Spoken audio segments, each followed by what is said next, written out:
Hi, my name is Cy Porter and this is a creative writing tutorial. I'd like to talk about how to build suspense for fiction writing. And basically what it is you look at your story, and hopefully your story is at least in first draft, and you're going to map out a very simple model of the story. So you're looking at the story, and the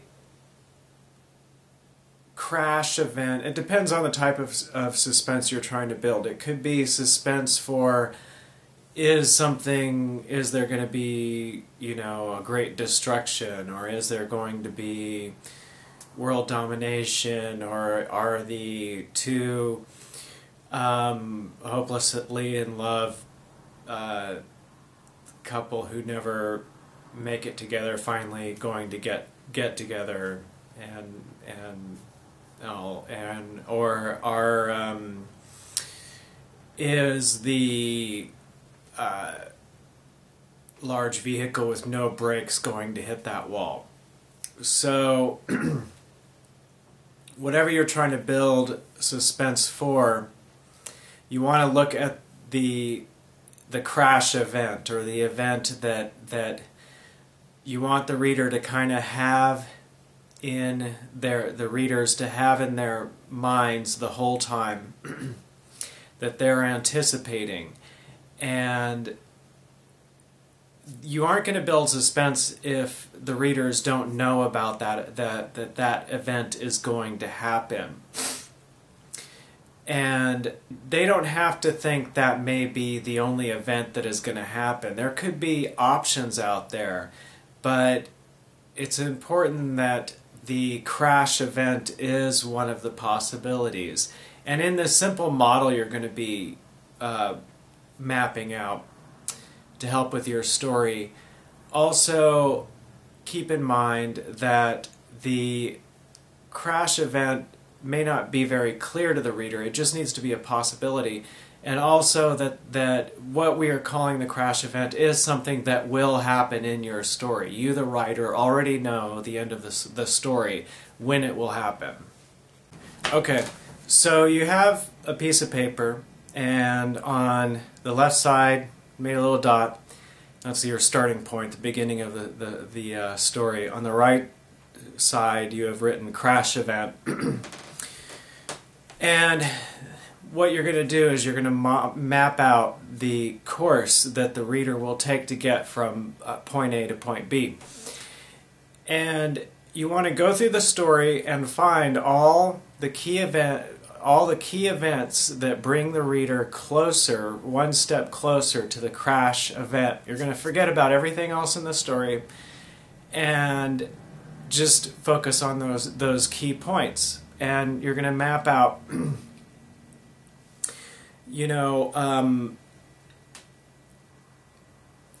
okay, let's say that the crash event is a bridge collapsing. So one of the key points might be that a boat runs into the bridge and weakens it. And then another key point might be that the mayor decided not to fund repairs of the bridge that year. And then another key point might be that a geologist is making studies, and there's definitely evidence that an earthquake is going to hit very soon. And so these are all the key points that will bring the reader one step closer to the crash event. What I'm describing here, I'm not describing how to write in a way that will be suspenseful. I'm describing the mechanics of events. You're going to imagine your story happening in a real situation, and you're going to figure out what are those real events that make the crash event occur. And what you want to do is make sure that those parts of the story are stand out and are very prominent in the minds of the reader. And while you're doing that, you can define very clearly each one of those events for your reader without giving any other implication about the crash event. You don't need, what I'm saying is that you don't need to, what you're doing is when you're writing fiction, there's always layers of revelation for the reader. And so if you're talking about the boat hitting the bridge and weakening it, in no other way do you need to imply that it will lead to the crashing of the bridge. You don't need to have people standing there going, that might lead to the bridge collapsing. The events that will bring that bridge down are all you need to build suspense, because the reader's mind will naturally subconsciously have in mind all the different possibilities due to the event that a boat runs into a bridge. And you're not going to build suspense by further trying to imply the crash event. If anything, you're going to dampen the suspense that way. You build suspense by making clear in the reader's minds those events that you've mapped out that will bring the reader from the beginning of the story to the point of the story when the bridge crashes. Thank you for watching this tutorial. It's made so that more people can be told about an illustrated film. Episodes of the film are posted at solomation.com. All episodes will be free, available to watch at solomation.com. So when you've made the model of these events that lead up to the crashing event, it becomes a really fun way to work on your story, because then without actually writing, you can work with that model. You can add events, you can move one event forward or later, you can rearrange the events, and you're thinking about it in